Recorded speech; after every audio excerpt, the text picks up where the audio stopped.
Welcome to Dreamland, a program dedicated to an examination of areas in the human experience not easily nor neatly put in a box.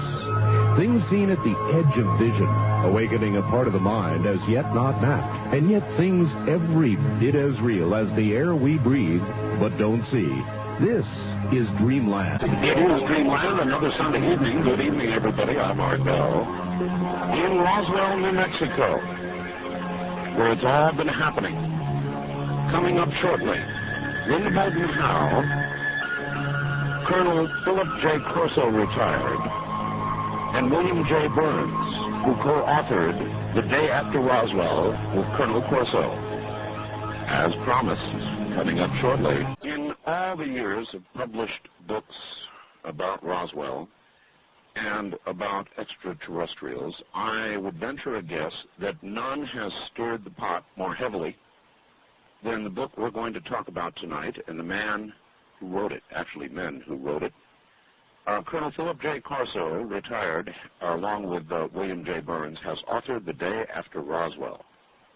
And in fact, it is the day after Roswell when things really began to happen. Here in Roswell, to begin it all, is Linda Moulton Howe. Linda, welcome. Art, hi. You know, it was April 9th, 1983, that I was sitting in that office at Kirtland Air Force Base with Air Force Office of Special Investigations Agent Richard C. Doty, who was handing me a paper that he said that I could read and I could not take notes, and he made me sit in a chair in the middle of a room that I later learned was because they videotaped and audiotaped my reactions to what I was reading. Oh, no kidding. Yep.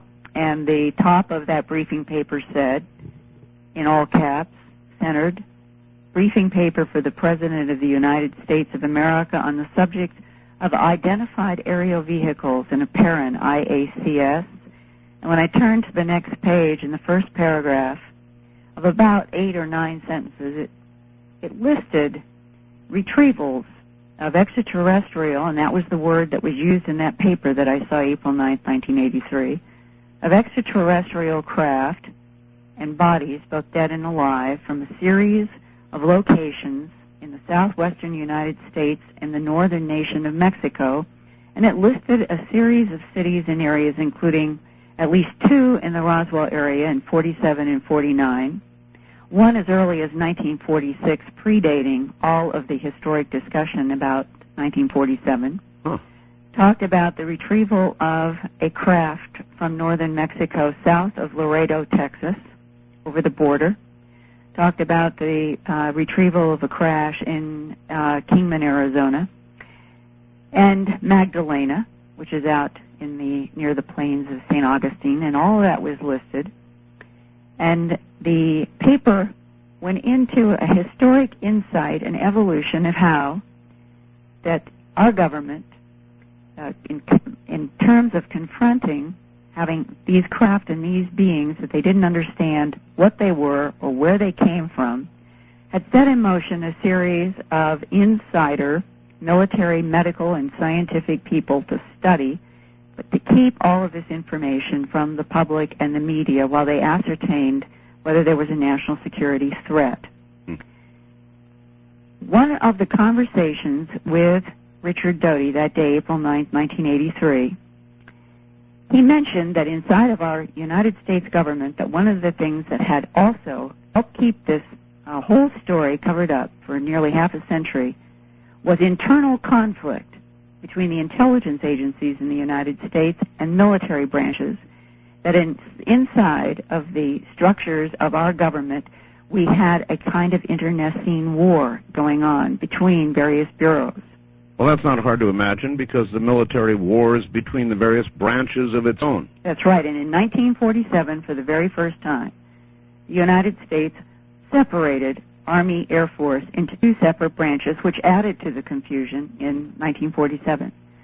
Well, tonight, I am sitting with a book on my lap. The top says, "The Truth Exposed After 50 Years, a former Pentagon official reveals the United States government's shocking UFO cover-up, The Day After Roswell," by Colonel Philip J. Corso, retired, with William J. Birnes, forward by Senator Strom Thurmond. I have read this book from cover to cover, and I have found material that absolutely addresses some of the questions that I've had ever since this description of internal battles within our own intelligence forces and military, and also another area which tonight I hope that we will be able to talk about at least 3 areas. One is what Philip Corso knew about our government's knowledge of a non-human intelligence and technology, and what his assignment was concerning that alien technology, his own extraordinary experiences inside of this internecine warfare that was going on, in which he knew and took the position that the Army had to keep at all costs any of this alien technology and any related sensitive areas away from the Central Intelligence Agency, because at that point, coming out of World War II, the Army, the then new Air Force, and the Navy were more concerned about possible KGB spies inside of the Central Intelligence Agency than anything else, and they were afraid that if the material that they collected went into that agency that was controlling intelligence, that they would lose it forever from the American industrial military complex having any hands on. It would be like going into a black hole. And then there is a third area that has been brought up to me over the last 15 years periodically that I have not myself understood.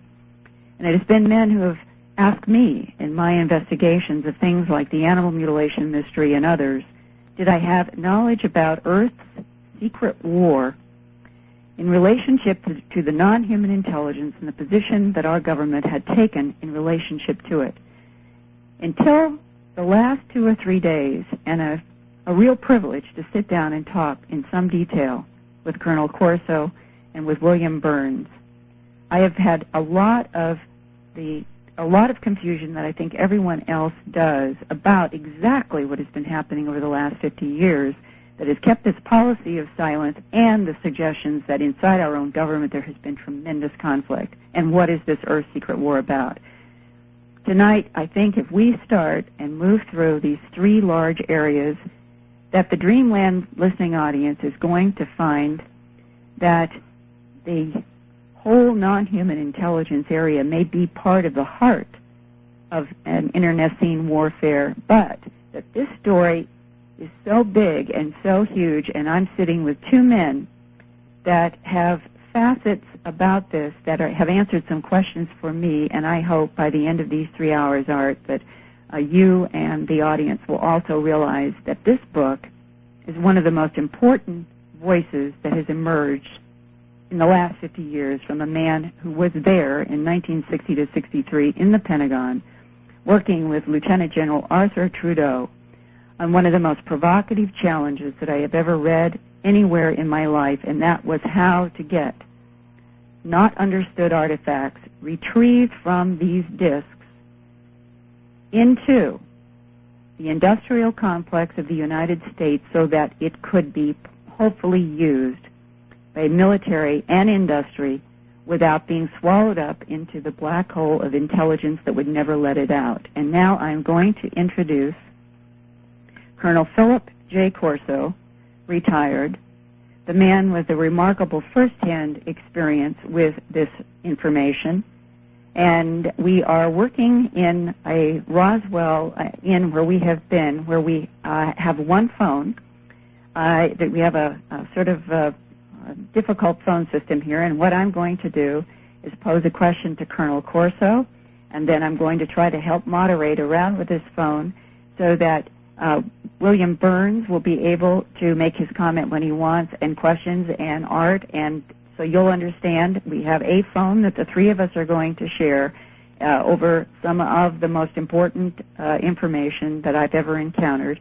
And I'm going to start with an area that I think that probably Dreamland listeners would like to know something about first, and then evolve into these much larger, amazing issues, and that is to have Colonel Corso talk to us about his firsthand experience at Fort Riley, Kansas, back in 1947, when he himself saw at what is called an extraterrestrial biological entity. This is Colonel Corso. Hello? Colonel, welcome to the program. Yes, thank you. Colonel, you saw an extraterrestrial at Fort Riley, Kansas. Yes. I want to explain to you how that happened. I came back from Italy, and I was in the Pentagon, and I asked for assignment, and they gave me an assignment in Fort Riley. It was garrison duty, and I never had garrison duty, and I enjoyed it very much later. But one particular night, I was the post-duty officer. Now, a lot of people seem confused on what that means, not being in the military. That particular night, I was in charge of almost all security, the guards, so forth, and all the buildings in the post, all night long till morning. Sure. I wore a sidearm, and I wore a band on my arm identifying me as a post-duty officer. What rank were you then? I was a lieutenant colonel. Lieutenant colonel. And one of my primary duties was to inspect the guard to make sure they were all on duty, in the right places, and doing their job, not sleeping at 3 o'clock in the morning for them. In fact, one of my duties on a lighter note, I had an instruction book where I made the notes and my report that I gave to the general the next morning. And one of the lighter notes was, somebody had written in there, and make sure at 1 o'clock in the morning you close the officer club up and throw all the drunks out. That was written in by hand by somebody. So, as post-duty officer, I knew, I was told, there was a sensitive area in one of the veterinarian areas. Now, we had horses in, too. And so, about 3 in the morning, 2 or 3 in the morning it was, I went down, I was doing my rounds of the guards, and I stopped in this particular guard, and the master sergeant that I knew very well, I used to bowl with him at the field house, was the sergeant of the guard. And I told him, Sergeant, how you doing here? Is everything quiet? And he said, yes, sir. He said, I told him it was a pretty sensitive area tonight, so I want you to stay alert, and your boy's alert. He said, you want to see something, Colonel? I said, yes. So I walked in the back room with him, and I lifted the end of the tarp up, and here was this body floating in some sort of liquid. And it was a strange thing. It was a small body. I thought it was a child first, and then I looked at the head and so forth, and the arms, and I saw it wasn't a child. It was a gray color. And then I put the tarp back down. Now, all this lasted, I'd say, 15 seconds or so. 15 seconds. Yeah. Long enough to recall details? Or I was an intelligence officer, and I was known to have a good retention on what I saw. So the face was, the head was large, but not as large as most drawings show. It was enlarged as a proportion of the small body. Uh-huh. No ears, no nose, no mouth, slits only. And the eyes were a little large, slanted, large compared to our eyes, but not great large eyes. The arms were sort of spindly and the legs were sort of spindly. How big would you say this creature was? Well, it wasn't even 5 feet tall. In fact, I thought it was a small child when I first saw it. Okay. And it sort of turned my stomach a little bit, but this was a normal reaction even in combat areas when I saw people mowed down by artillery firing. I get the same feeling. And usually you recover fast because you almost have to when you're in command of troops. Sure. And I recovered fast, and I figured, well, I don't know what it is. I can't evaluate it. So like a good intelligence officer, and I was trained by the British, by the way, I put it in the back of my head, and I figured someday, someplace, maybe I'll get cooperation and be able to evaluate this for what it is. And that, from then on, I forgot about it until something came out to bring it back. Let me ask you one other question, Colonel. Surely you and the sergeant must have had a conversation. I told the sergeant this. Sergeant, get out of here, get out of this room. You could get in a lot of trouble. I'm the post-duty officer. I have all the clearance. Of course, it's my duty to look around like this. But you're not supposed to be in here, so get out in the early, Sarge, in front of me. Okay. And that was and then I asked him this question now, a very important question. As we were walking out, I told him, Sergeant, where did it come from? He said, well, I talked to the drivers. There was 2 men in each car, 2 soldiers in each truck. There were 5 trucks total. And he said it came from some airfield in Fort Riley, they said, and they're heading for Wright-Patterson Air Force Base. And that was all it was said. It did describe Roswell or the base here. It said an Air Force, an Army Air Force base in New Mexico. And that was all he told me. Okay. 1947. 47, all right. It was, I'd say, a week or about 2 weeks after it happened here. And not long after, I was assigned that about a month before in Fort Riley. And this was in a veterinary office. Well, we had veterinaries, and that was a logical place to keep some of this. Sure. And so you just, after that experience, you just sort of filed it away for future reference. Yes, sir. Because the intelligence process says collect, evaluate, corroborate, and then come forward with your report. Yes. That's exactly what I did. I didn't know what it was, so I put it in the back of my head. And here's Linda back. All right. Art? Yes. I just want to help because the timelines here we need to stay on top of. That was 1947. Right. And I'm just going to, for just a moment, give some background that Colonel Philip Corso was a key Army intelligence officer who served on General MacArthur's staff in Korea and later on President Dwight D. Eisenhower's National Security Council as a lieutenant colonel. During his 21-year military career, he was honored with 19 medals, decorations, and ribbons for meritorious service.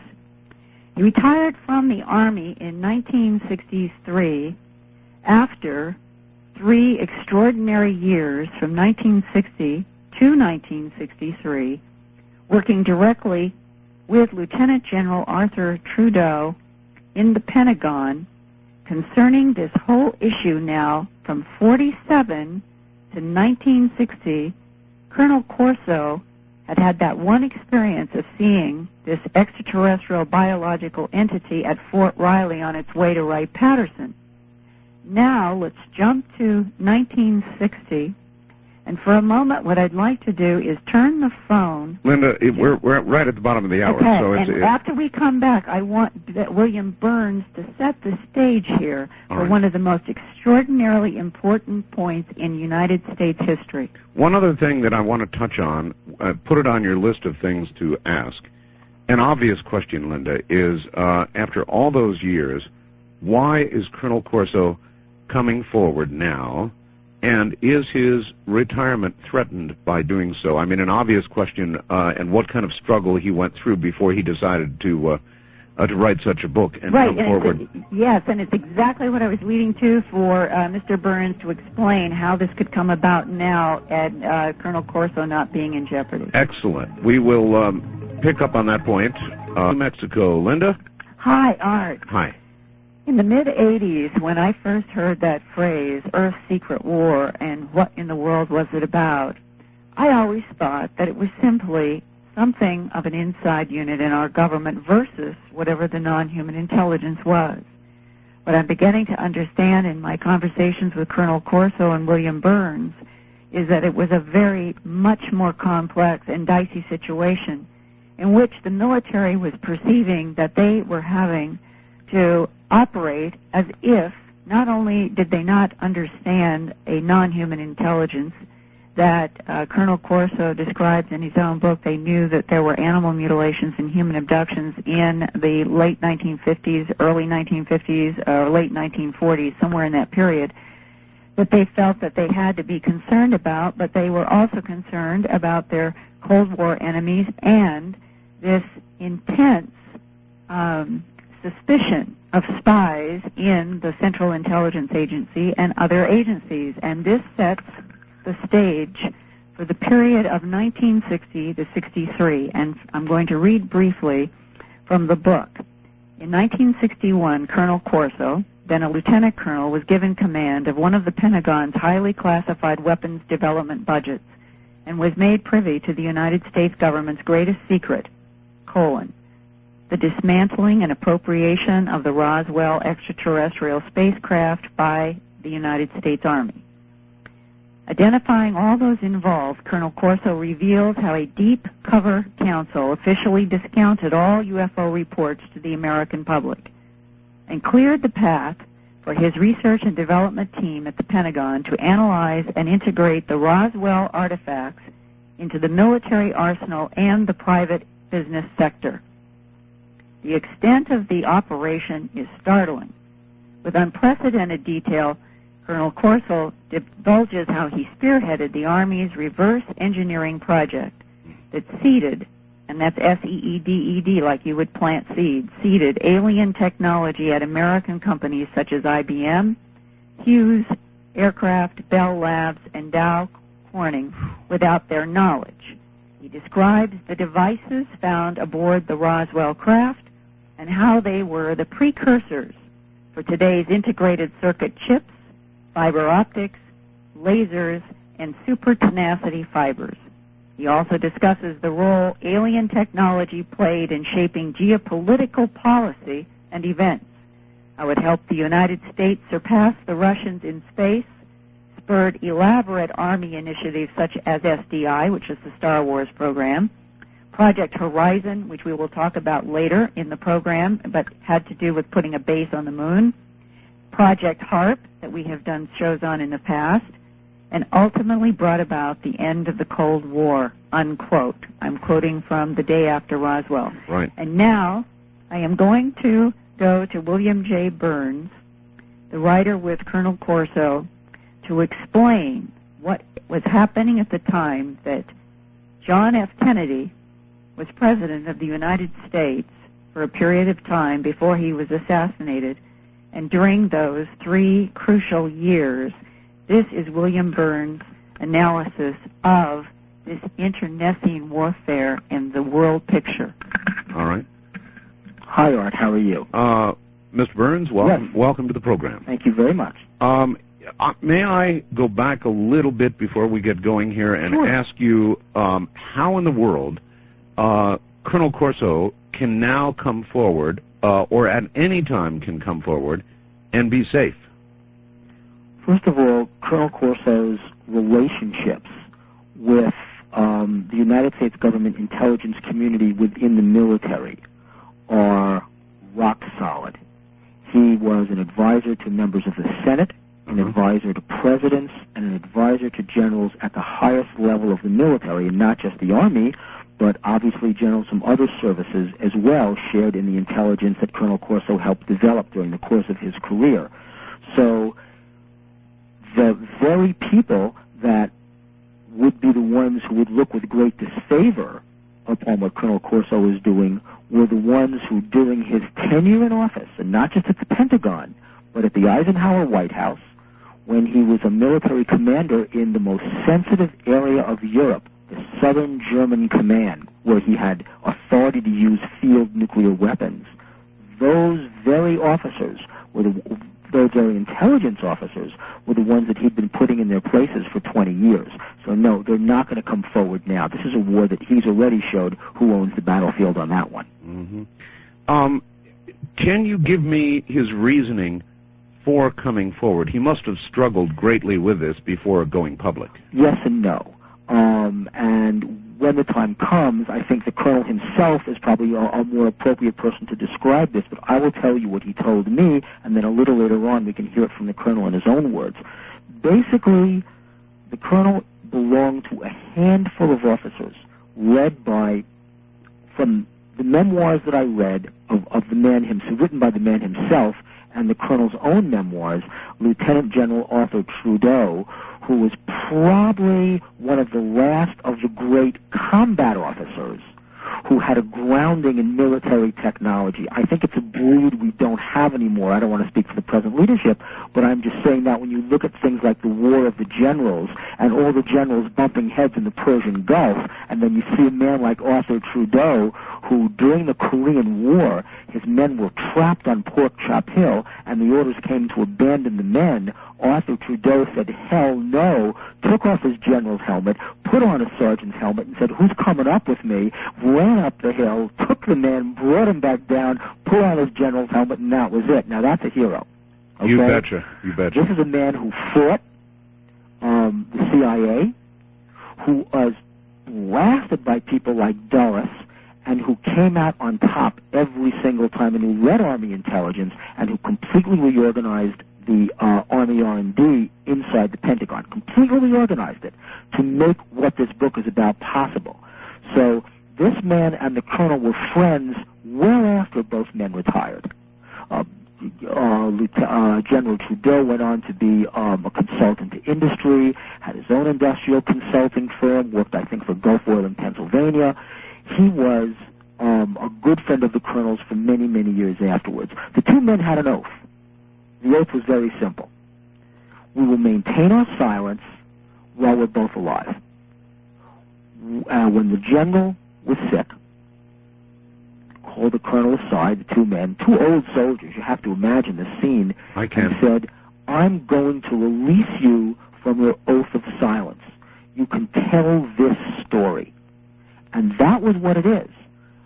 There was no national security oath, no great overriding concern of national security.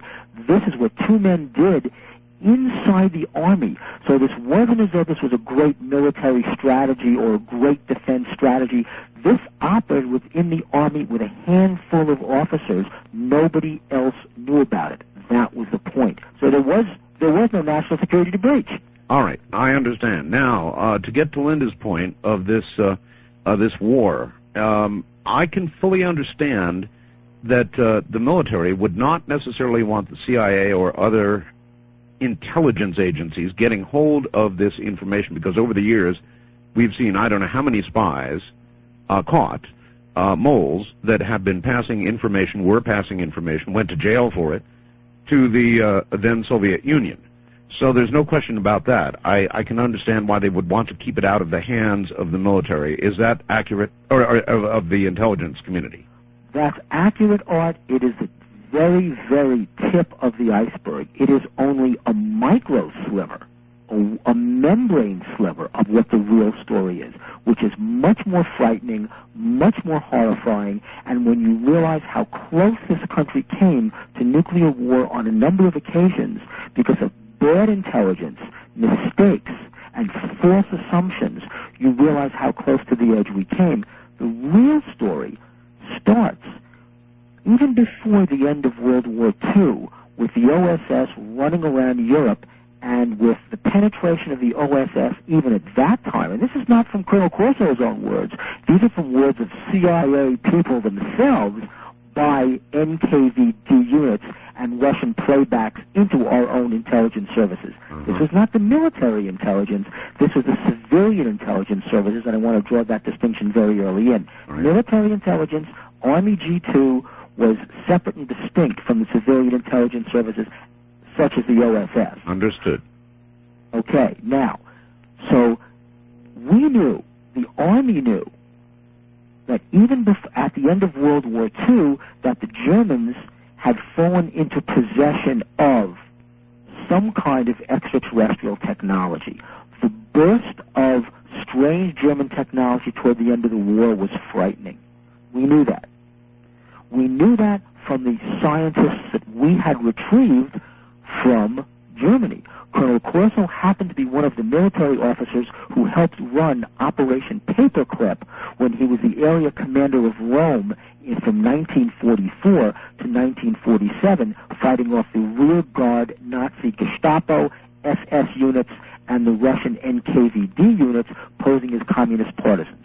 What were they after? It certainly wasn't Rome, though it was Mussolini's gold. What it was were whatever German secrets were available in Italy and Switzerland and in the whole area at that time. And remember, there was another person coming into the scene working for the OSS at that time, Mollberg, who also went through looking for whatever atomic secrets he could. Again, all documented, no big military secrets here.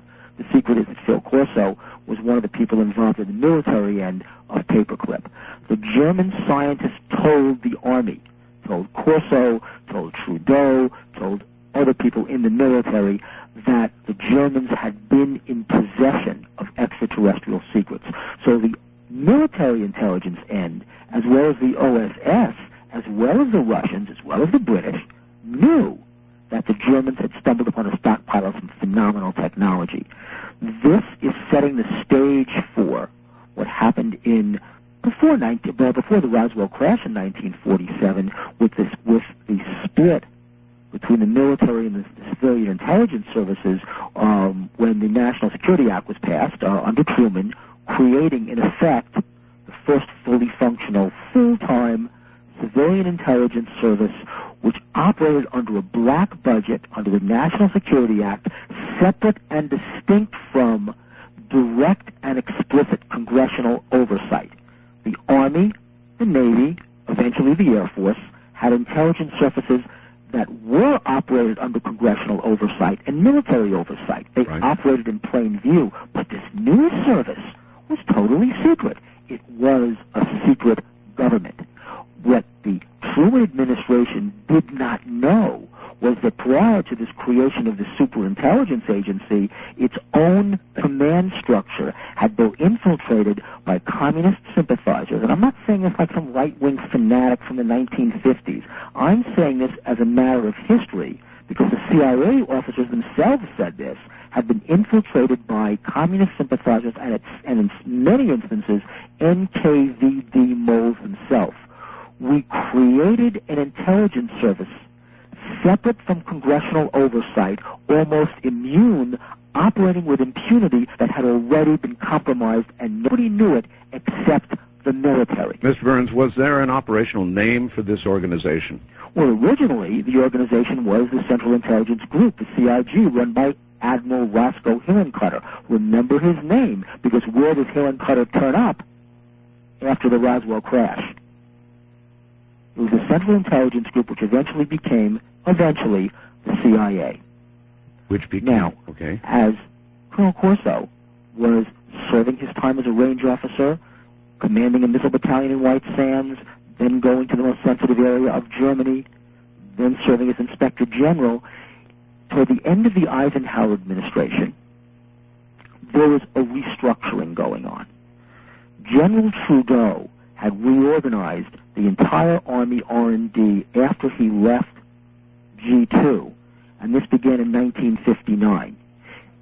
Yes, I'm sorry. Linda correctly suggests that G2 is Army Intelligence, and Lieutenant General Trudeau was the commander of intelligence. He reorganized R&D. Remember, he was an engineer, and so he reorganized Army R&D when he took over in 1959.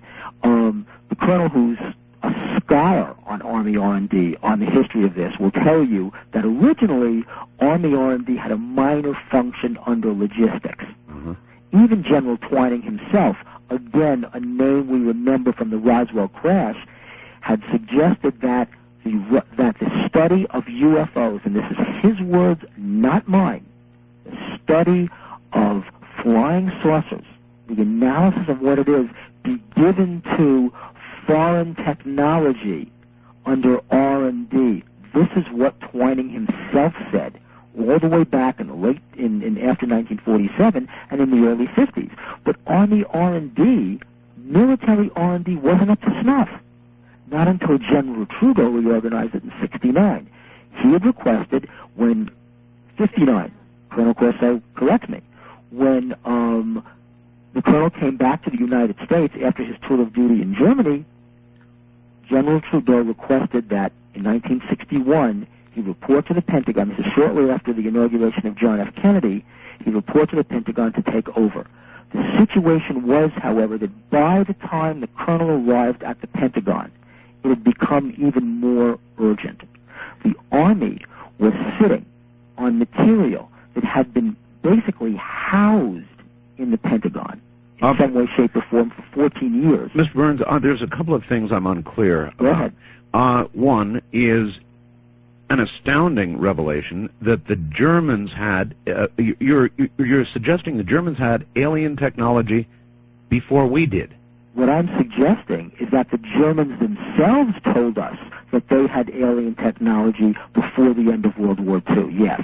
And that would have been prior to our acquisition of any of that. That's correct. Herman Oberth, who was on Colonel Corso's, basically his ad hoc brain trust inside R&D, told the colonel directly that the Germans had that technology. Do we know how they acquired it? All right, I just want to put one thing in here. It was Herman Oberth who was referenced in the very important Kehoe books as having knowledge of researching where the source of this non-human intelligence might be. It was Herman Oberth who was talking to Kehoe right from that whole period of time that Kehoe wrote about, and if everybody would go back and read Kehoe books, they would begin to see that the pattern of what Colonel Corso and William Birnes are describing right now is laid out in another direction. All right, Linda, but my question is this. Maybe we can get a simple answer. it is suggested or said that the Germans had alien technology before we did. And my question is simply, can anybody describe to me how the Germans acquired that? Or do we simply know they have it and we don't know how they got it? I'll tell you just one brief thing, and then I'll turn it over to Birnes again, that I was told by people during that 83, 84 time period when I was working on that HBO project, and after that meeting with Doty at Kirtland, that the story went back to 1937, that the Germans had retrieved either a craft or portions of a craft with technology that our government was extremely concerned about. But proving exactly what was retrieved by the Germans and under what conditions, I do not know the details, and I'm going to turn it back to Mr. Birnes to make a comment, and then we'll go to the Colonel. All right. So imagine the stage being set. The Army knows the Germans have utilized alien technology. The Army retrieved alien technology from the crash at Roswell in 1947. Nothing at all was done with it. Maybe there was some furtive attempts from the original storehouse at Wright Field to try to farm it into industry to analyze this, but nothing formal, no plan, no strategy. Something else was happening in the late 1950s as well, and the early 1960s during this period. It was that the FBI had been receiving strange reports of abductions. Now, when you look at this logically from a law enforcement perspective, where would reports of abductions normally go?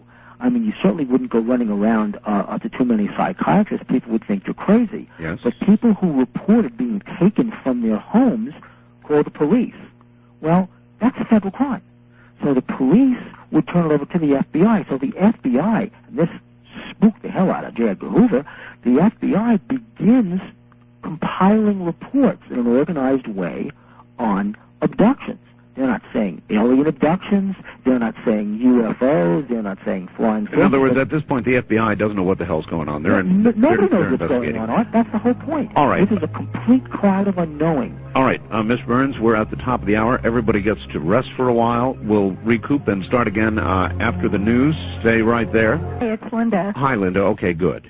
All right, before we go to Colonel Corso to describe exactly what these physical artifacts were in these file cabinets in General Trudeau's offices, that Colonel Corso was then given the assignment by the General to try to get into the military-industrial complex research and development projects, I would like William Birnes to just go into the details of the relationship a little bit more between the Federal Bureau of Investigation, the Army, the Navy, the Air Force, and the Central Intelligence Agency when John F. Kennedy became president in 1960, and a few months later is when Philip Corso was in the Pentagon talking with General Trudeau about what they had to do in one of the most incredible situations of this internecine warfare within our own government, and here is William Birnes to help explain this.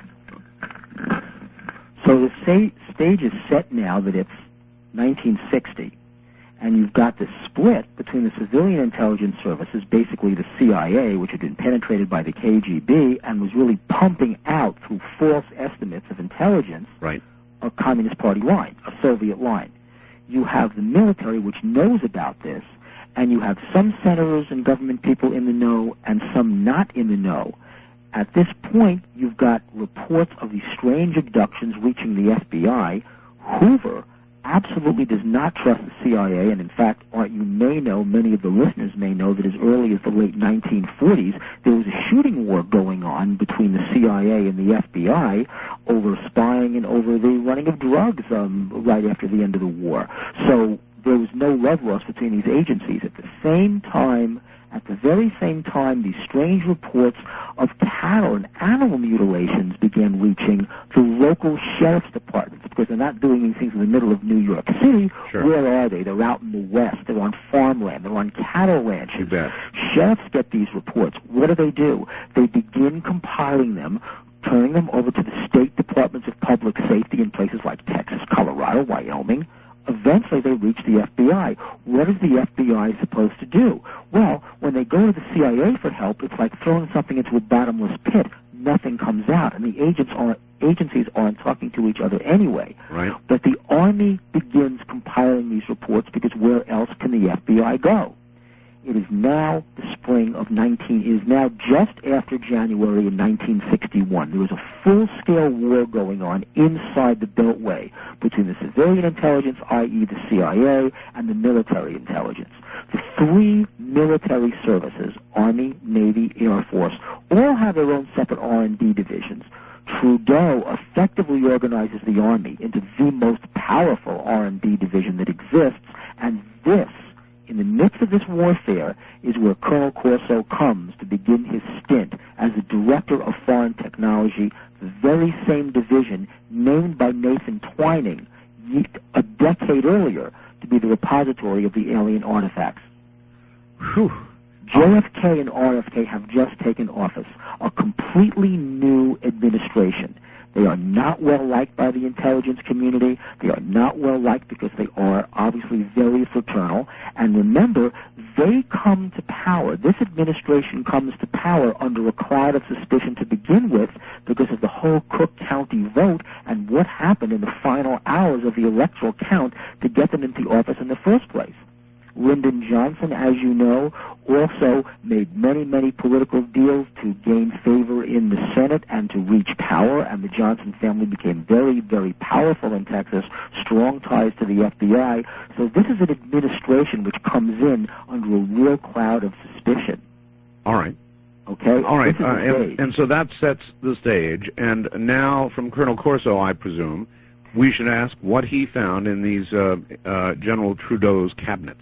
Okay, well, before we even get to that, remember, the first thing that JFK and RFK are faced with when they reach office is they are dealing with the information coming to support the Bay of Pigs. Right. So they immediately run afoul of the CIA in the very early days of the administration because they pull back from the Bay of Pigs, infuriate the emigre Cuban community in the United States, but also infuriate the whole civilian intelligence apparatus. I'm sure. And when he removes Alan Dulles from the CIA, a long-time political hand, he in government, he also further angers the CIA, and the war is now exacerbated, and that's what happens, Colonel Corso. Well, the only word I would think of would be betrayal. They would feel betrayed. That's right, and they're betrayed, and at the center of this whole warfare is the stockpile of information and technology retrieved from Roswell sitting in the Pentagon. All right. And here, Art, is Colonel Corso to describe what he physically saw, handled in these file drawers in General Trudeau's office. All right. Colonel Corso. Yeah, I'm on now. Welcome back. All right. They have set the stage well, and so there you are, working for General Trudeau. Is that correct? Yes. And what did you find, and how did your own words, sir? Yeah. Well, just let me go back a little bit. When General Trudeau said he was going to send for me, he told me this. He came over to visit in Germany, and when I came back, he sent for me. The chief of personnel called me, and I went into General Trudeau, and I saluted. He said, "You on board, Phil?" And yes. He said, "Watch things for me, Phil. The rest don't understand." And it was what Bill Birnes has just described to you, what he meant, really. So he made me his special assistant. Then about, I'd say a week or 10 days passed, and I was appointed to the Foreign Technology Division.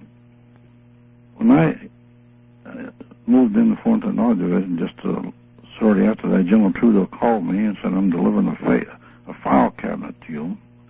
He said, "You go through it, and you start working up a plan of action and recommendations to me." Without telling you what was in it? No, he didn't tell me what was in it. Oh, boy. And later on, he used to joke a lot when he'd come in my office and he'd say, "Where's Corso's junk file or his nut file?" Because the items actually were on my desk and they looked like I picked them out of a wastebasket or something. And he used to kid about that, but then he'd also get serious and say, "Phil, they could change our lives, change the world." In one particular case, I did talk to the gentleman. I had the integrated circuit chips are about like a quarter. And I mentioned to him, I told him, General, what's going to happen in the future if this chip, which was one of our most important things we had, I'd say number one just about, ever integrates with the human brain? And he looked, he said, yes, Phil, that's a great danger. But let's hope that people come after us will understand. He said, but I doubt if it'll happen in our lifetime. Well, he died. I'm still here, and it did. And they're working on that now. Now, in addition to that, when I started to go through the file,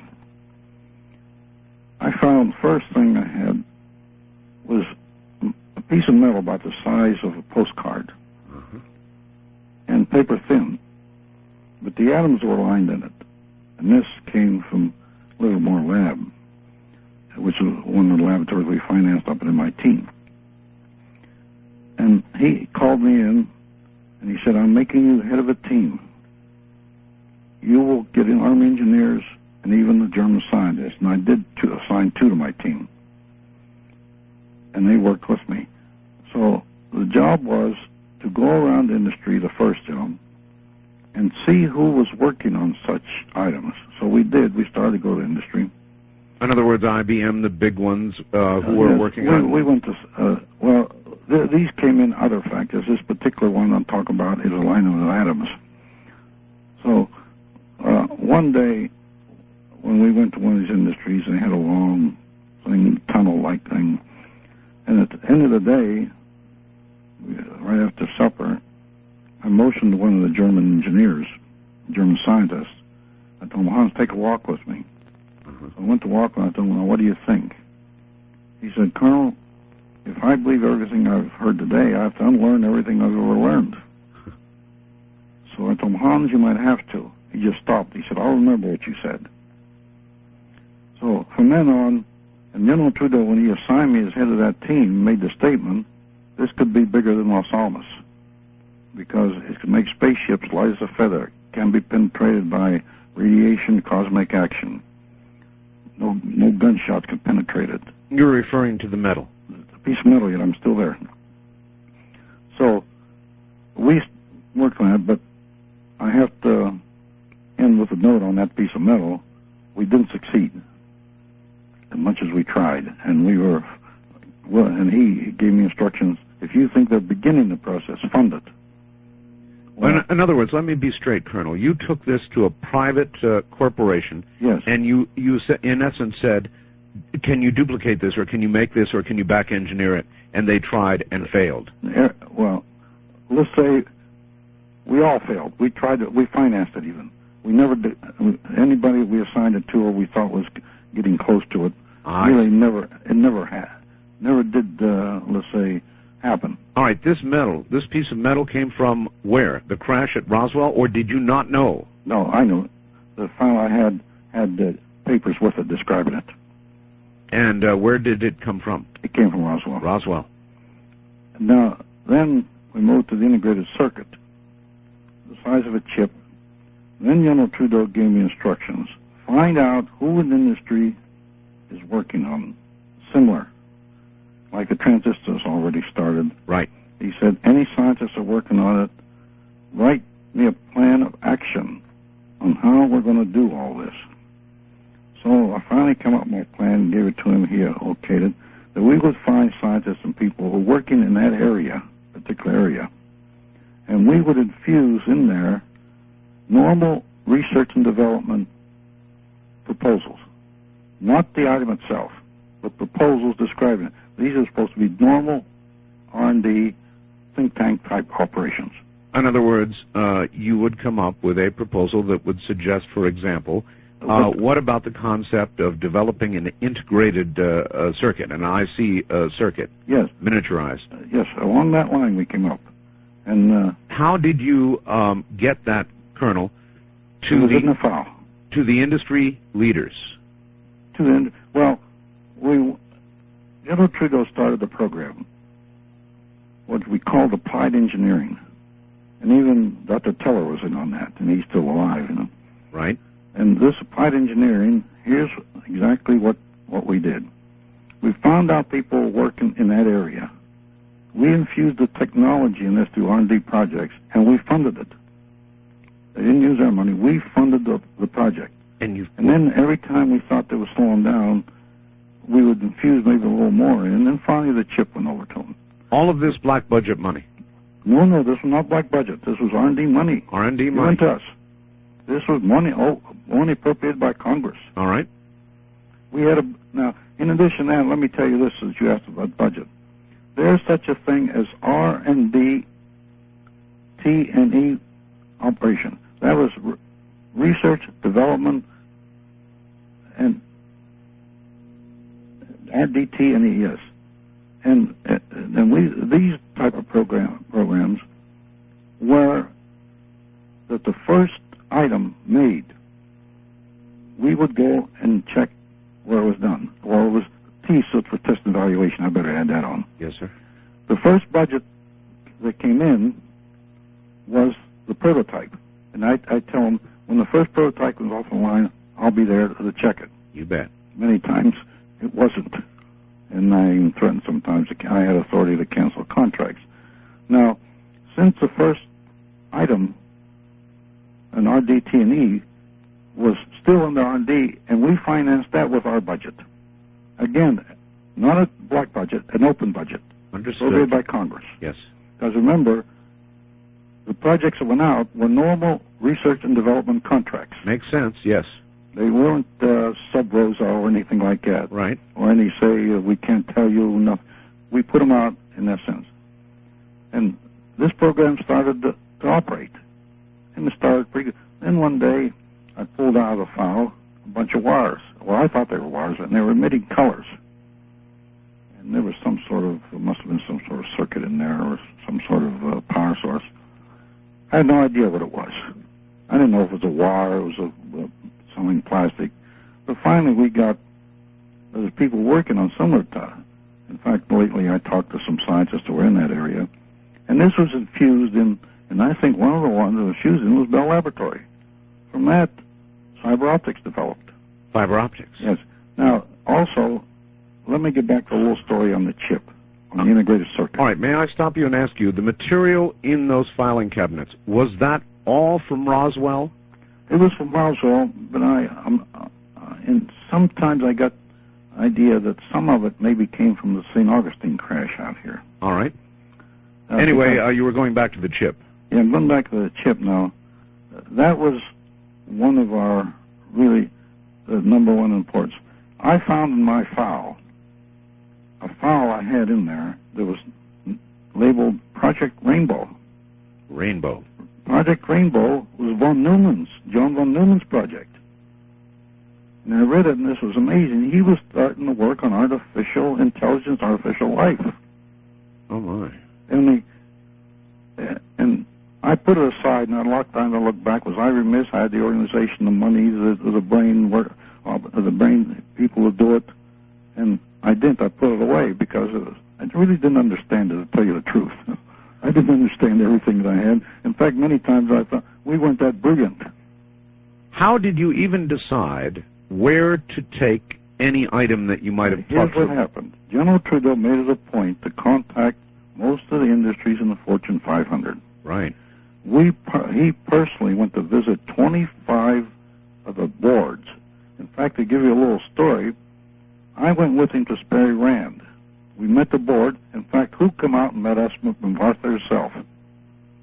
He was chairman of the board up for and that was, I thought myself and General Trudeau, that was a great honor when MacArthur came out to see us, although I served under him in Korea. In fact, I was standing there with them, both of them, and they were asking me questions, and a little story. I wondered, well, how's this happened to me? The greatest soldier we ever had, and the most brilliant soldier, and they're asking me questions. It doesn't make sense. You never actually transferred materials. You transferred ideas. At certain stages we did. Oh, you did? At certain stages, but it had to progress.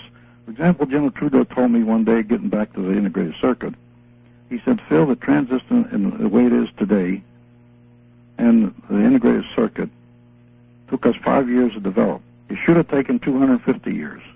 Now, those were his exact words to me. Now, von Neumann's project maybe one of the reasons I did look confused and we couldn't do it was really the supercomputer had not come in existence then. It did come in existence till late years now. Right. So we weren't, and maybe I had some intuition not to fund this and start because we really were not in permission to exploit this and develop it. Supercomputers had not been developed at that stage, but they were working on it. Then I'll tell you another interesting little story. I had what we called a super tenacity fiber. It looked like string, but you couldn't burn it, you couldn't cut it with a razor blade, and we found out that the atom structure was aligned in them. That the what? The atom structure? Yes, atomically aligned, just like the piece of metal. Just like the metal.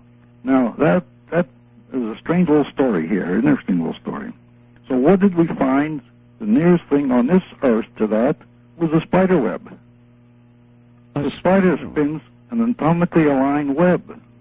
All right, Colonel, it that way. Colonel, hold it right there for a moment. We're going to take a break here at the bottom. I'm sure he must have agonized before coming forward. Colonel? It's me, Art, and I couldn't agree with your words more. He is truly an American hero, along with General Trudeau and many others at that period of time when it was so difficult to know exactly what to do with all the complexities we're talking about tonight. And before the Colonel continues with his fascinating story about the government's, his R&D interest in the spider web, I wanted to quote from his book. And this had to do with the autopsies on the creatures that were retrieved from some crash somewhere in New Mexico. The medical report revealed that the creatures were enclosed within a one-piece protective covering like a jumpsuit or outer skin in which the atoms were aligned so as to provide a great tensile strength and flexibility. One examiner wrote that it reminded him of a spider's web, which appears very fragile but is in fact very strong. Linda? Yeah. It sounds an awful lot like the aliens depicted in Independence Day. Well, these are the outer garments. I understand, but if you recall on Independence Day, they had an outer... Yes. Uh-huh. Yes, you're right, yes. And how much of fiction is actually copying nonfiction because of leaks, we'll probably never know, but you're right, you're making a very good point. Well, the unique qualities of a spider web result from the alignment of fibers that provide great tenacity because they're able to stretch under great pressure, yet display a resiliency that allows them to snap back into shape even after the shock of an impact. Similarly, the creature's spacesuit or outer skin appeared to be stretched around it as if it were literally spun over the creature and seized up around it, providing a perfect skin-tight protective fit. The doctors had never seen anything like it before, unquote. And now here is Colonel Corso to continue this exploration of spiderweb tenacity.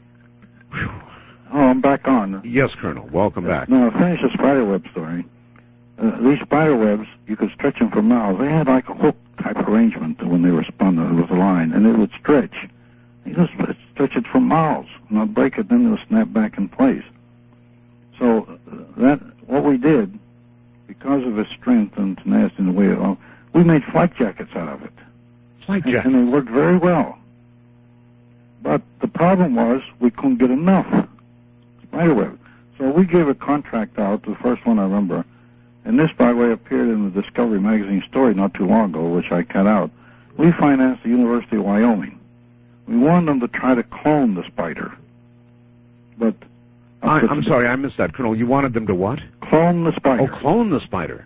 So we could get enough material to make flight jackets. Understood. But we never succeeded, and they never succeeded until today. I don't think it's been done. So we had to go to other fibers like Kevlar and everything, the way the flight jackets are made today. But it started with the stuff in your file drawer. Yeah, but it all began with that file drawer material. Yes, that came out of my file drawer. May I ask a question, Colonel, that jumps way ahead? Sure. What happened to all the material that was in that file drawer? Where is that material now? Well, really, I don't know. Some people have asked me at times, did you keep any? You could have kept some and made millions. Wait a minute. I was an Army officer. That didn't belong to me. I understand. That was the Army's. So in other words... I'm the one And intelligence and sovereign security are the one that should keep the people from stealing things from the Army. I understand. So when you left, you wouldn't have any idea of its chain of custody? No, I just turned it back over. Just like, I can tell you this, I didn't know the chain of custody even before I got it. So I never, and then actually when I retired, I wasn't even in the Army anymore, and I have no idea today. I asked some officers not too long ago that I know to try to keep it quiet, and I told them where I thought the file could be. But it's up to somebody else to track it down, because I can't do it. I'm not in the Army anymore.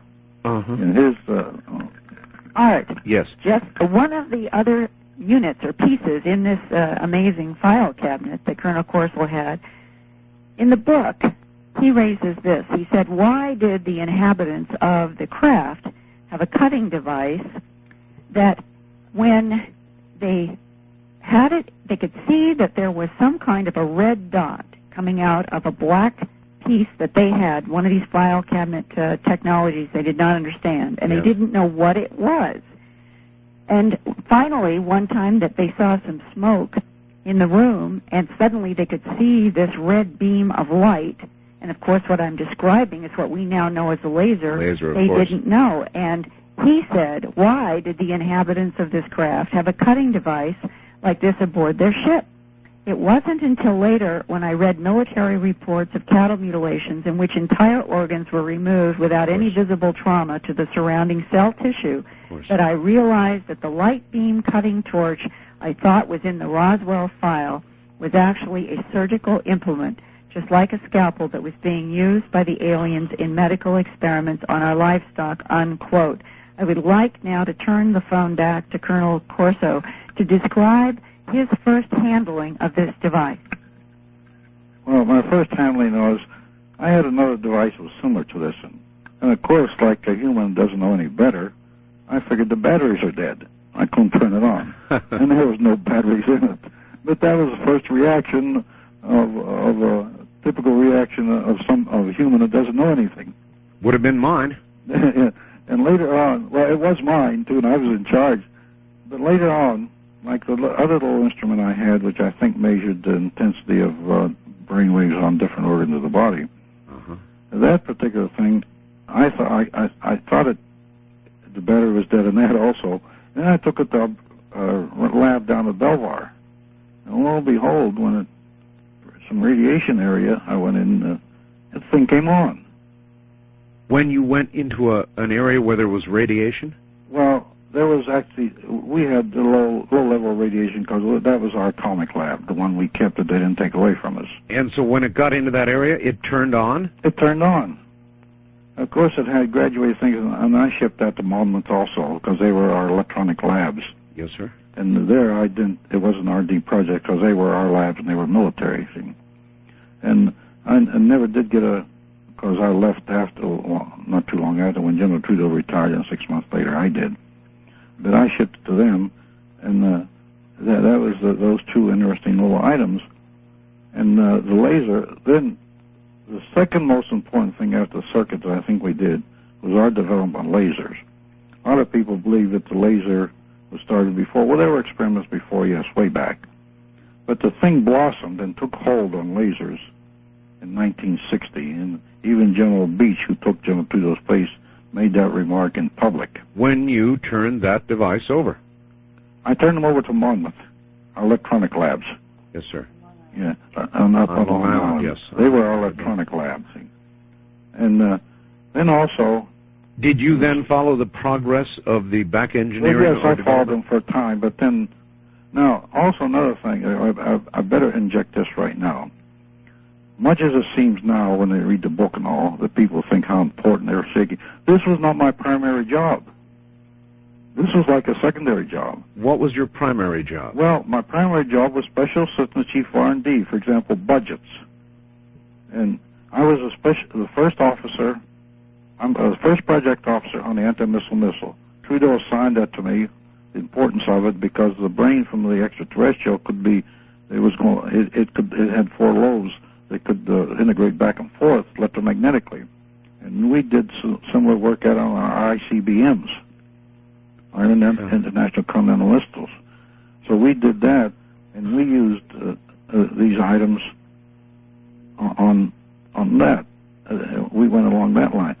And then, I'll jump ahead a little bit, we had what we call, well, a laser developed into, we had to be very careful with that weapon we developed, which later got into Star Wars. Actually, the weapon, your weapon, could go 300,000 kilometers a second. An airplane traveled the speed of sound. There was no lead time. I think they calculated they would travel 1 millimeter before the ray hit it. What weapon was this? Dual weapon. Direct energy weapon. Direct energy weapon. We had to be careful. It was dangerous. One doctor, he wrote an article that I have a copy of, a little paragraph. He said, the most frightening thing in my life happened to me. My eyes popped out and started to bleed inside. He said, I've never had such a frightening experience, and it came from looking at the ray. So we had to be careful with these things, too, because we didn't know what it would do altogether. So this was what later developed in the DO weapon, and also we found out a very serious thing during that period. In fact, the project officer took my place as a special projects officer of the anti-missile missile. He came to me one day and he said, Phil, he was a colonel too. He said, we got an awful thing. We better, and he said, the Soviets can change its trajectory. There actually being missiles in midair. Oh my God, we better go to Trudeau, the general, right now. And that was almost a little frightening because if we couldn't hit him, look what danger we were in. Of course. So that became a crash project. And the answer was really the DO weapon. Direct energy weapon. Because it could get so fast, so quick on the target, that it wouldn't matter how it moved. You couldn't evade it. Like our radars, like the radars I had at Red Canyon here in White Sands on my Nike missiles, we had a pencil beam that could lock on. Colonel, was this some sort of electromagnetic pulsing weapon? It came from the laser family. Let's put it that way. I have the pamphlets. The pamphlets I have at the Army send me, non-classified. I have them with me. They're all dated 1961, 62, and 63. So that's. And then also there was another thing which I tell you happened. This is an interesting little story. I have a pamphlet written by General Britton, head of Army Material Command, in 1963. On the front page, there's a photograph of a cart we built, three-wheeled cart. Yes. This three-wheeled cart, we took the integrated circuit in it, and instead of putting electricity in it, we put water in them. The cart ran on water. And when I told Senator Glenn this, he got so interested I had to give him the photograph and told him, Senator, it was right up here, Harry Diamond Lab in north part of Washington, Philadelphia. Maybe you can call him and go up and see it if it's still there. A process, was it utilizing hydrogen from water? No, water. Yes, but the hydrogen from the water. Well, I don't know if it broke down to that. It was still liquid. It didn't turn to gas. Didn't turn to gas. And I gave it to Senator Glenn. In fact, that particular meeting I had with Senator Glenn, there was an interesting comment that comes out of that. I asked the senator, and I think he'll verify because I had the appointment for half an hour, and he'd spend an hour and a half with me, and he had people waiting. I mentioned flying saucers to him, and he sort of smiled. He said, you know, Colonel, I'm an agnostic. I told him, the senator, you didn't say you don't believe, and he laughed. And so that was, and then for the first time, I sent to the Army Historical Branch Engineers, and I told them where it was and what it was, and if they'd look it up and send me a copy. This was Project Horizon, the military colony on the moon, which we did in 1959. A military colony on the moon? It's the appendix, 50 pages of it is the appendix in my book. In fact, the first moon land, there's a photograph of it in there. We did that. We had some of the best brains in the country, I think, working on it, Ron Brown scientists and all. And when defense found out that, and they took the civilian top, took everything away from us and organized NASA, they killed it on us. We were never able to do anything on it. I declassified for General Trudeau, and it lay there in the files for years. But what you're suggesting, Colonel, is that we had spacecraft and the ability to colonize the moon, which you're saying we did, and at the same time we were developing a space program that, as compared to it, was Like a Model A to a modern BMW? Of the Gemini and the other satellite. And lately, a friend of mine, a scientist, met with NASA's top people, and he threw Project Horizon, the 310 pages on the table, and they were flabbergasted. After all these years, it was dead in the files until I pulled. In fact, if you look in the appendix of the book, in the front page of Horizon, you'll see right on top where it's secret and it's crossed off. The secret is crossed off because I declassified that for the general. And this is the first appearance it makes in public. Project Horizon. And that went on for how many years? Well, they cleared on us in about 1961. The Department of Defense just said nothing doing, no appropriation, nothing, forget it. Could it have continued, Colonel, without your knowledge? It didn't continue. No, I had knowledge. Although I retired from the Army, I had friends there. We trusted each other. We talked many times. I lived in Arlington, Virginia. I was close by. I saw these boys. No, it did not continue. Unfortunately. Why would a project capable of putting a colony on the moon not continue?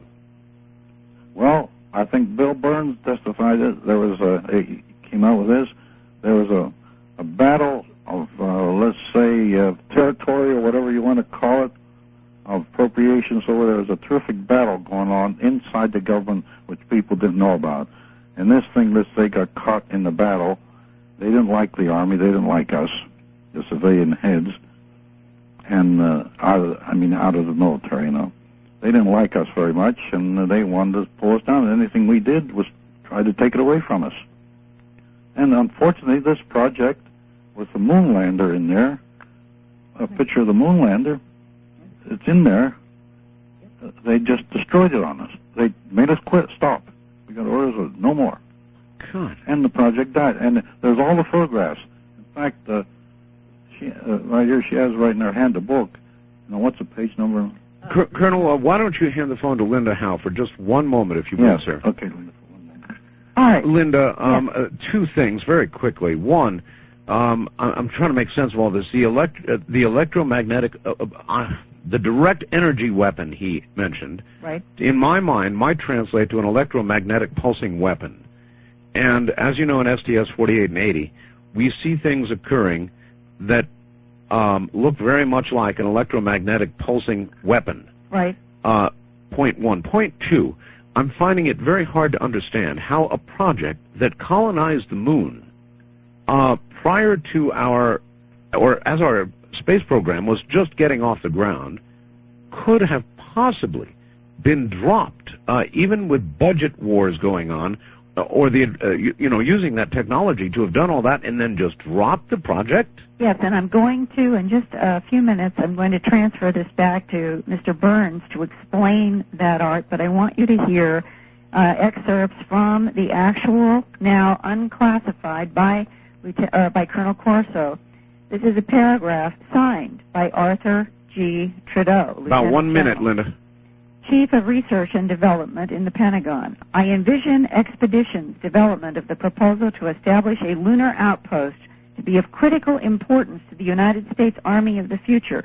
This evaluation is apparently shared by the Chief of Staff in view of his expeditious approval and enthusiastic endorsement of initiation of the study, which said there is a requirement for a manned military outpost on the moon. The lunar outpost is required to develop and protect potential United States interests on the moon, to develop techniques in moon-based surveillance of the Earth and space, in communications relay and in operations on the surface of the moon, to serve as a base for exploration of the moon, for further exploration into space, and for military operations on the moon if required, and to support scientific investigations on the moon.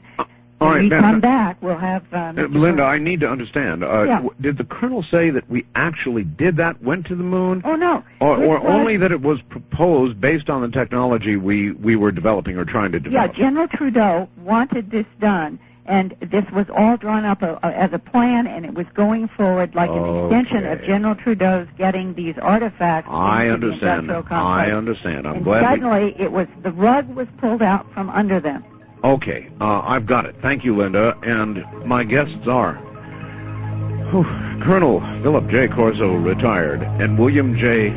Birnes, as well as, of course, Linda Mulcategory. And Linda, I assume you're on the line? Yes, and during this break, Art, I learned from the Colonel that tomorrow he will be at Kirtland Air Force Base in Albuquerque signing his books on that military base. A huge irony after these 50 years. Certainly. And the Pentagon in Washington can't keep enough of the books in stock. And as they both said, if that isn't a signal that this book is full of truth, that people that are the inside today want this book, that is it. It's astounding. Linda, I want to read this to you and just see if it resonates. From Sean in Yucca Valley, I've heard from several people who work in high technology that the carrying capacity of fiber optics is so great that, get this, no future replacement for it is even being considered. Do you know if it's true? If it's the case, have you ever heard of another terrestrial-derived technology so robust that further development is deemed unnecessary? Well, I'm going to have the Colonel try to address that after we had decided that what we would do next, because this is so important, yes, and so many people want to know about the big black eyes, and everybody has probably, listening to this radio program, has seen the controversial Santilli film in which these beings, a surgeon, lifts off a thin black lens off of both eyes, and they go somewhere. I'm going to read to you briefly from Colonel Corso's own words. I was most interested in the file descriptions accompanying a two-piece set of dark elliptical eyepieces as thin as skin, and these are part of this file drawer kind of stuff. The Walter Reed pathologist said they adhered to the lenses of the extraterrestrial creature's eyes and seemed to reflect existing light. And Walter Reed pathologists are the ones who did some of the initial autopsies on beings retrieved from New Mexico. Even in what looked like complete darkness, so as to illuminate and intensify images in the darkness to allow their wearer to pick out shapes. The reports had said that the pathologist at Walter Reed Hospital, who autopsied one of the creatures, tried himself to peer through them in the darkness to watch the one or two Army sentries and medical orderlies walking down a corridor adjacent to the pathology lab. These figures were illuminated in a greenish orange, depending upon how they moved, but the pathologist could see only their outer shape. And when they got close to each other, their shapes blended into a single form. But they could also see the outlines of furniture and the wall and objects on desktops. Colonel Corso now speaking. Maybe, I thought I read this report, soldiers could wear a visor that intensified images through the reflection and amplification of available light and navigate in the darkness of a battlefield with as much confidence as if they were walking their sentry posts in broad daylight. But these eyepieces didn't turn night into day. They only highlighted the exterior shapes of things. I'm now going to ask the Colonel if he has any further explanation about just the outlining, and then to go on further with this whole issue. Is fiber optics so advanced that there's nothing else that we know beyond? Here's Colonel Corso. Colonel? I'm back on then. All right. Is the technology Linda just talked about what we now know as night vision? Yes. It's imaging intensifiers. That's night vision. We call it a night vision lab. My. It belonged to us. It was financed by us and belonged to us. Now, to tell you a little story right at the end of when she just read you, General Trudeau called me one day and said, Phil, here's an envelope. It's a budgeted night viewing laboratory. Now, you go down with your inspection team, and I took German scientists and engineers, and see how they're doing, how they're progressing. If you're happy, give them the budget. So I went to Fort Belvoir, and the colonel received this, told me at the exit interview, he said, we were a little leery when we heard you were coming down. I told him, is my reputation that bad, or am I a hatchet man? And I told him, well, in this case, might be a little different. So you're doing a good job. And you know, notice my German friend over there, he never smiles, but he smiled, so he liked what he saw. So for a change, I think I'll play Santa Claus. I told him, take this envelope, it's yours. The decision is left to me to give it to you or not. You're doing a good job.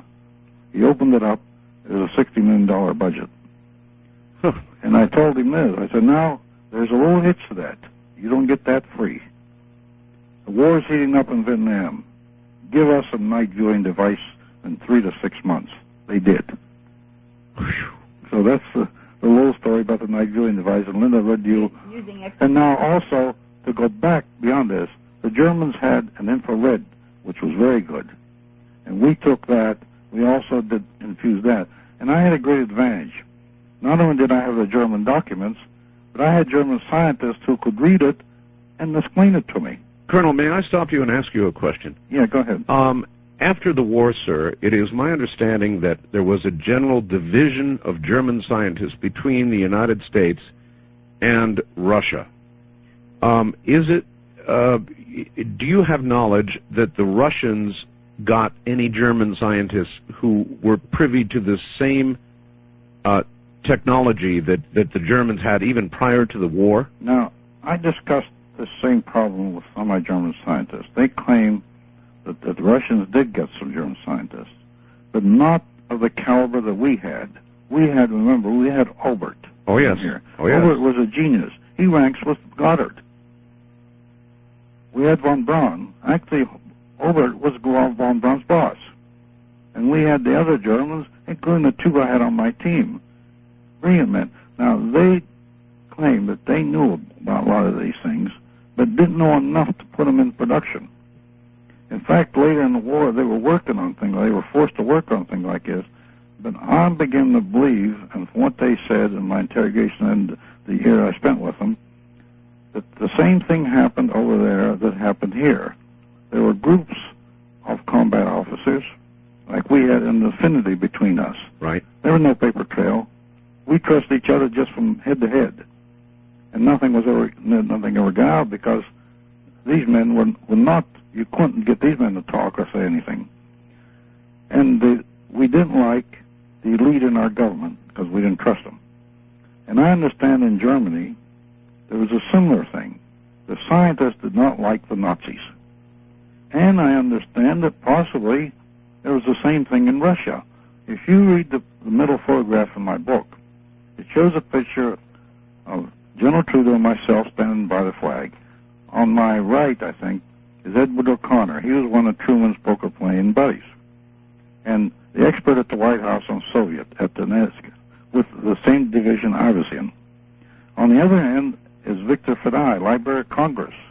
Librarian, he's one of the top men, and then he went to Foreign Relations Committee. He's a great friend of mine, fluent in Russian. So Victor was going to Russia, and I told him, Victor, I'm going to give you some questions to ask. Would you ask your KGB general these questions? So Victor came back. He said, he's all right. He said, Phil, I asked him questions. He looked at me. He said, I know what you want. But Victor, do you want me killed? Well, that would indicate then they had a similar thing. You betcha.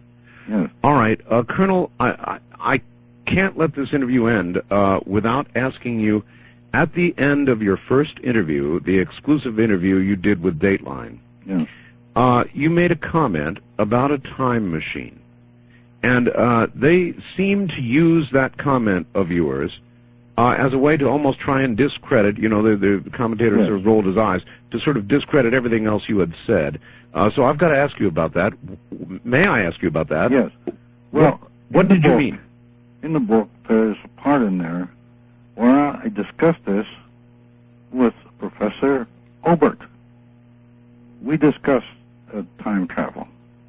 But it was a discussion in those days about the possibility of time travel. And even the British were working on this. I had some documents and things I looked at, but they weren't. And then, if you go back to the Philadelphia experiment, yes, sir, there were some ramifications in there which something disappeared and moved in space. And even Einstein's theories talk about zero travel time in his theories. And that was very unfortunate. When I was at the White House, I didn't go up and see Einstein. I should have. And I missed out on talking to the greatest mind that ever lived. Awesome. And then I also discussed this with Wilbur Smith, the Canadian genius, who was treated very badly by his government, and he brought us also a piece of metal. So, as far as that, these factors that I just said enter into this. But the main item was that I did discuss this with Herman Obert, and Obert thought himself, now not me because I didn't know that much about it, his opinion was that it is possible. That time travel is possible. That was Herman Obert.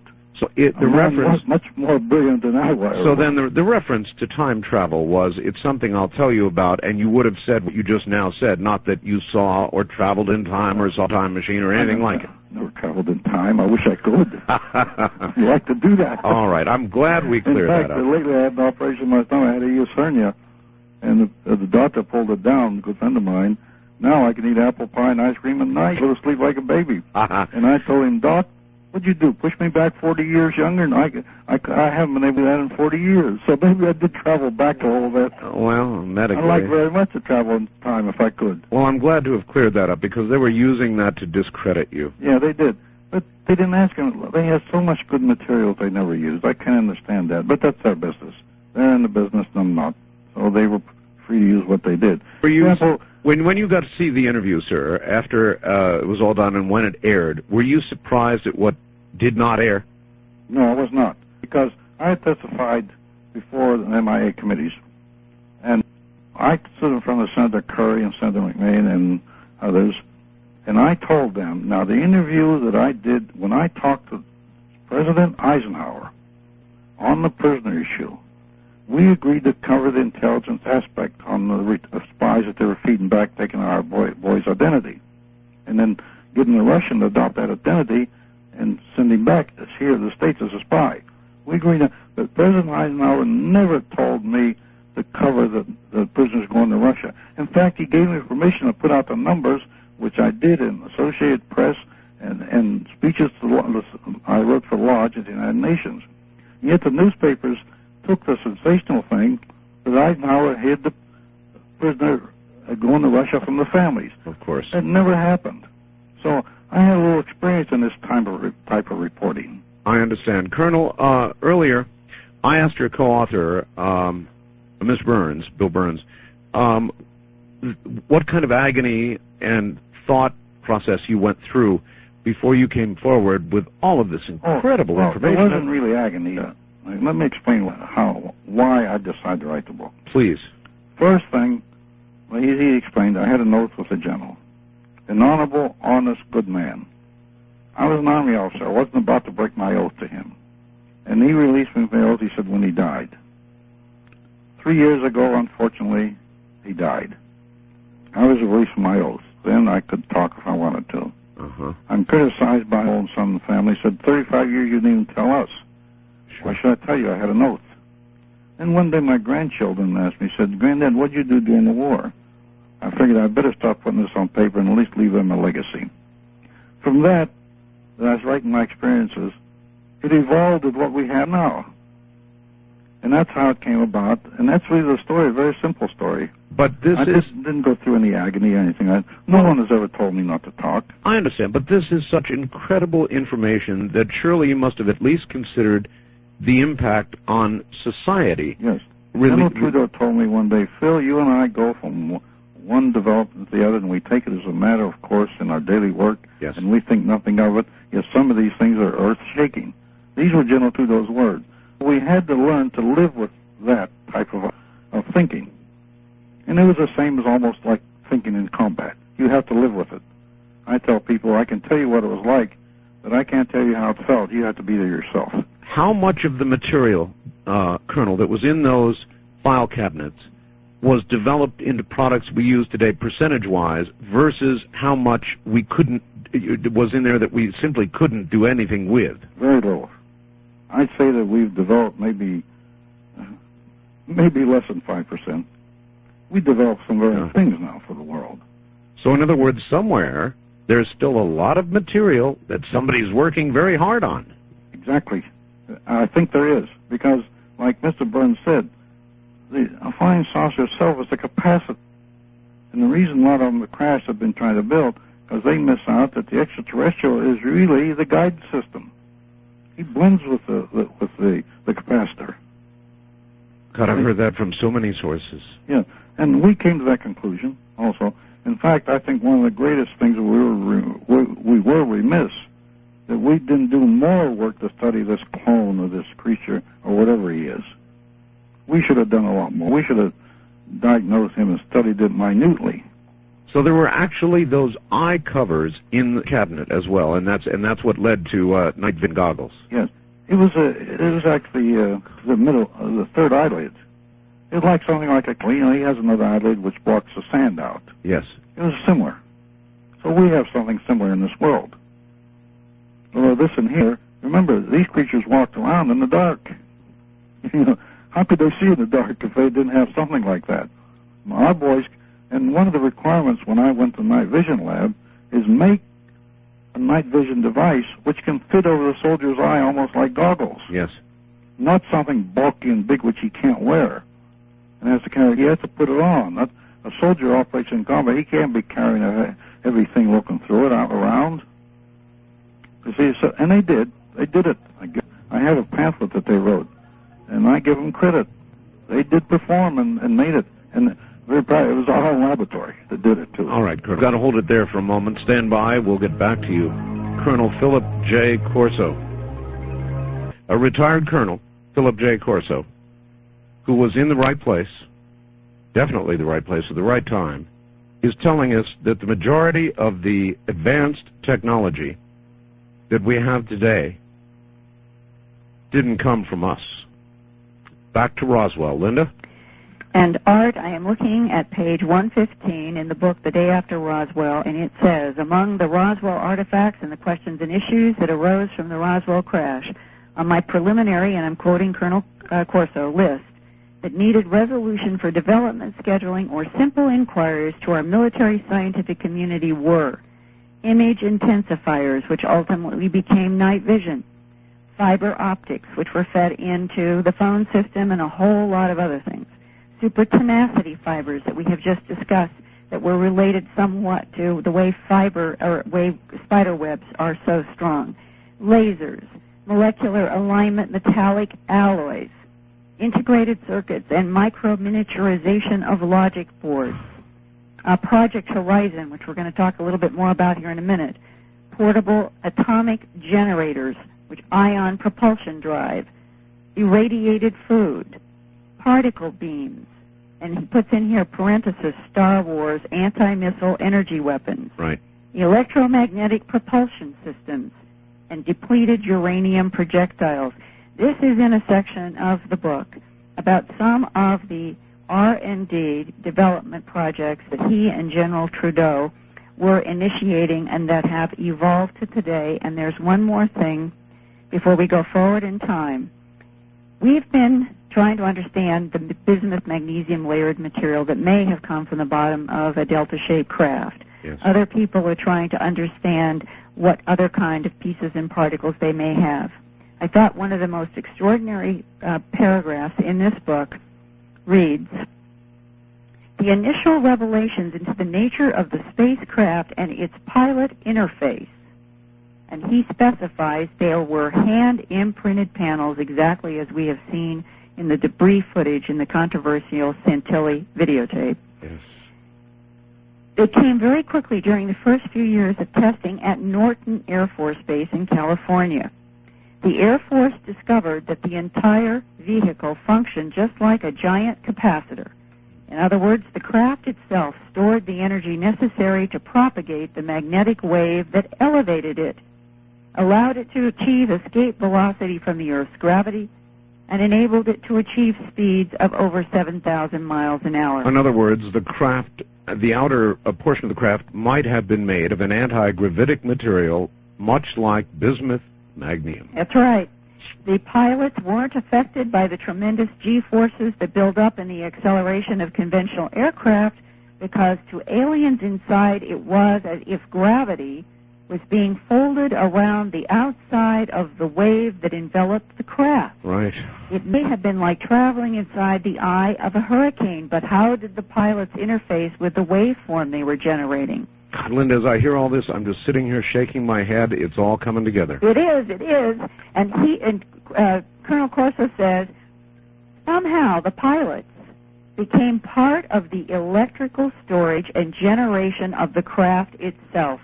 They didn't just pilot or navigate the vehicle, they became part of the electrical circuitry of the vehicle, vectoring it in a way similar to the way you order a voluntary muscle to move. The vehicle was simply an extension of their own bodies because it was tied into their neurological systems in ways that even today we are just beginning to utilize.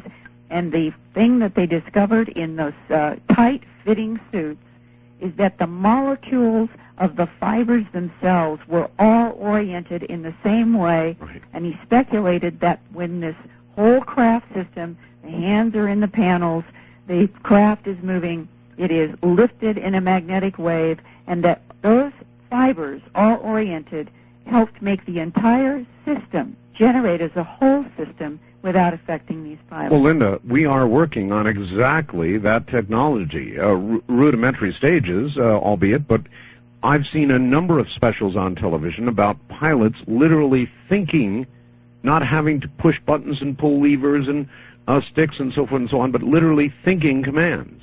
That's right. And from Colonel Corso tonight, I hope everybody listening realizes that over the last 50 years, some of our major technological breakthroughs started in file cabinets in the Pentagon after they had been transferred from crash sites in the southwest of the United States through Wright-Patterson into areas of the Pentagon and other parts, probably Dreamland, Area 51 in Nevada and other places, and that today we are listening to a voice of a man who was there, who knows that this is the real thing. And what I'm intrigued also by is that General Trudeau, who, when you begin to read some of the history about his life and his intellect, was an extraordinary man, a man who had an electrical engineering degree, who was perfect for understanding and relating to Colonel Corso, Of course. that they knew the implications and how important it was to get it out into our country and not in the hands of enemies. And further, because there were animal mutilations, because there were human abductions, and they had been monitoring since the end of the 50s, they felt it was so important to get a base on our own moon to monitor what we'll call extraterrestrial biological entity traffic coming in and out of our Earth and what might be on the moon, and that General Trudeau's Project Horizon was his answer to getting this done. And suddenly, from left field, comes a close down. And I'd like to go to William Birnes now to try to help us understand what happened to close down this brilliant general and this brave colonel trying to get all of this going forward so that the Earth would not be so vulnerable. Here is William Birnes. Okay. Hi, Mr. Burns. I want to go back to this whole concept of this war going on inside the Beltway. Yes. And obviously, nobody is going to say to General Trudeau, to Army R&D, well, look, fellas, I think you're too close to getting a beat on these ETs, so we got to shut you down because we're making a deal with them for the planet Earth. That's not what happened on the surface. I have my doubts about what was happening underneath. Mm-hmm. In reality, what was being said, the pretext, everything happens with a pretext. The pretext was very clear. You've got 3 military services fighting for one military budget. How do you carve up the military pie? You've heard this a million times from 100 defense secretaries. How do you carve the pie up? Of course. Well, if the Army is building rockets, if the Navy is building rockets, if the Air Force is building rockets, you have 3 rockets, 3 development streams, 3 R&Ds, 3 this, 3 this. No, combine it into one.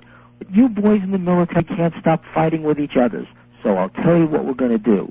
We're going to make a civilian agency that will be responsible to the Defense Department for funneling military missions into a civilian organized program. And on the surface, that's good old-fashioned Americana. That's the way it's supposed to work. However, there was a much deeper and more sinister aspect to this. One, it wasn't all that clean to begin with, because who was part and parcel of the management of this was the civilian intelligence government. It was the civilian intelligence agencies. This was being run in part out of the CIA. Well, how do we know this? Bill, do you have any tangible proof? Tell me one thing that you can show that the CIA was somehow involved in NASA to the point where it was utilizing NASA for its own purposes. Well, I'll give you one tangible thing. Please. Project Corona. Remember, as the colonel himself said on prime time, you had American surveillance overflights of the Soviet Union. Oh, yes. You had them to the point while we were developing a redundant system, which was satellite surveillance. But we had no military satellites at that point. We're talking the late 50s. What did we have? NASA sending monkeys into space, and it looked really cute on the Movie Tone News. What the Movie Tone News didn't show you was that the CIA went to Lockheed Skunk Works and said to Skunk Works, they're starting to get a bead on our surveillance overflights. The colonel himself said that one of the main reasons for U-2 flights was to draw the Soviet surface-to-air missile fire to see when the missiles went hot, when the radar went hot, and could they shoot down our planes. We sacrificed a lot of pilots, those are his words, on prime time, just a couple years ago. And this was documented. Again, people said, oh, who is this guy saying this? Who is this guy, Corso? They found in the National Archives that everything that Corso was saying was documented in black and white, and it's at the Eisenhower Library even today. So there you are. You've got a civilian space agency which has superseded the military space missions. But who's running it? The CIA is putting camera satellites in a civilian mission, taking photos of the Soviet Union and showing they could do it. So we know the CIA was involved in NASA even from the very beginnings. NASA was a way for the CIA to get control of the space program. So the pretext was budget, the pretext was competition, but what happened when we had a NASA? Through a budget that had no congressional oversight, you had Project Corona taking pictures of the Soviet Union. It was very laudable, but of course who was analyzing those photos? Wasn't the Army, wasn't the Navy, wasn't the Air Force, it was the CIA, which then gave back false estimates. But the point is that it was a pretext. The civilian space agency was a pretext for the real advances that the military had already made in space missions. By the time we were monkeying, no pun intended, with Project Corona in 1959, on the drawing boards was a full-blown, capable of being funded with its own separate command structure, a military outpost on the moon. But it was a military outpost on the moon that wasn't just looking down on planet Earth, but out into orbital space, because we were not just monitoring Soviets, we were monitoring extraterrestrial traffic. And that's what the CIA was trying to keep from the American people. Oh, my God. And you know, Art, at this point, one of the most germane questions is, did President Kennedy realize these facts that he just outlined, and could that have been part of the reason for that extremely famous quote about, I want to take the CIA and tear it into 1,000 pieces and cast it to the wind? Yes. Now, Mr. Birnes is pointing to the Colonel, so here is Colonel Corso. Okay. Oh, I'm back. Hi, Colonel. In 1962, I testified. Well, first, they asked me to testify for my 4 years at the White House and how policy was made and run, and the names. I turned them down. They came to my house even. There's a Senate Internal Security Subcommittee on the Senate Judiciary. Yes, sir. And the counsel called me. And I came up, I was still in uniform. I went up there, and he said, I want you to testify. I told him, no, I'm not going to testify. And you put it in the archives, and the guy this dust, for what reason should I? And he leaned over. He's a big, gruff man, he's a sawwine, and he said, Colonel, I'll subpoena you. And I looked like, I said, go ahead, subpoena me. I get 100 subpoenas. You can't make me talk if I don't want to. So he started to laugh. And I thought, what's going on? And from then on, till the gentleman died, we were great friends. So he looked at me and he said, somebody like you always wants something. What do you want? So it's simple what I want. I'll testify if you can promise me that you'll put it in the hands of the Kennedy brothers, President and Attorney General. Come up tomorrow. I came up the next day. I went to meet Senator Eastland, Chairman of the Judiciary. Senator Eastland told me, he said, Colonel, I promise you I'll put it in their hands myself, personally. So, Senator, call your committee. I'm ready to testify. And Dirksen presided. Keating was there. McClellan. All these powerful senators were there to hear this. I testified for 2 days. Even in front of the House committee lately, I testified on the missing prisoners. The word came up. So they won't release it. It's still top secret because it names the names in CIA. And I told them I went to get it. I wanted my testimony. When they told me they couldn't give it to me because they had to protect the source. And then the audience, I said, wait a minute, I'm the source. I don't want to be protected. And the audience started to clap, and the newspapermen even. But this is what was going on. So, to get back to the real story, though, then about 2 weeks later, I get a call. The Pentagon said the Attorney General wants to see you. So I go across the bridge, went over, and I went to Attorney General Robert Kennedy's office. And he had my testimony, 2 volumes, right on his desk in front of him. So the first thing I said, and I sat down, I told him, Mr. Attorney General, if you and your brother think you make policy, you're sadly mistaken. His answer was, I know that, Colonel. I've read your book, your testimony partially, but you and I have to discuss this more thoroughly. Colonel... well, let me finish. Just real quick. So during the course of discussions I had with him, because I went up more than once, UFOs came up. And I told some of the stories to Attorney General Robert Kennedy. Now, I don't know this. I can't verify it. It was his affair, not mine. I think he discussed this with his brother, the president. So that's the story that I have to say of my relationship with the 2 Kennedys, and especially Attorney General Robert Kennedy. And all I have to say, I wish he'd become president. Colonel, how old are you now? Art? Linda, I wanted to ask the Colonel one other question very quickly. Yeah. Yes, sir. Colonel, how old are you now? 82. 82. Colonel, how many other people are there that you're aware of? I can't tell you the number. That could tell this story. Well, I can't tell you the number because I lost track around because there was an agreement, even it's a code in motion pictures in the media, I think you know this. We never reveal the source or reveal someone's name or something unless we get their permission. So you may be one of the last. I may be. No, a lieutenant general called me. He was a colonel with me. And he told me, Phil, I know all about when you were chairman, head of the committee to investigate the line of Adams. So he's still alive. As I say, I don't know. Maybe in the group, the loop, even this gentleman called it. You were in the loop. I wasn't. He was a colonel then also. He said, and I know how close you were to General Trudeau. He said, I heard some of the things that you people used to talk about. So how many of the loop that he called it are still alive? I really don't know. I couldn't tell you. It's been almost 40 years. I lost track. I've heard it. Some of them died. Sure, some of them were older than I was. And I'm 82 years old. Colonel, we're about out of time. It has been an honor for me to speak with you, and I think you're a patriotic person. Well, thank you. Colonel, thank you, and if you'll hand the phone back to Linda. Art, don't you feel that for the first time that we are hearing honest voices from inside a portion of this government that is beginning to explain all the questions we've been asking for the last 5 years? Yes, Linda, I do. I don't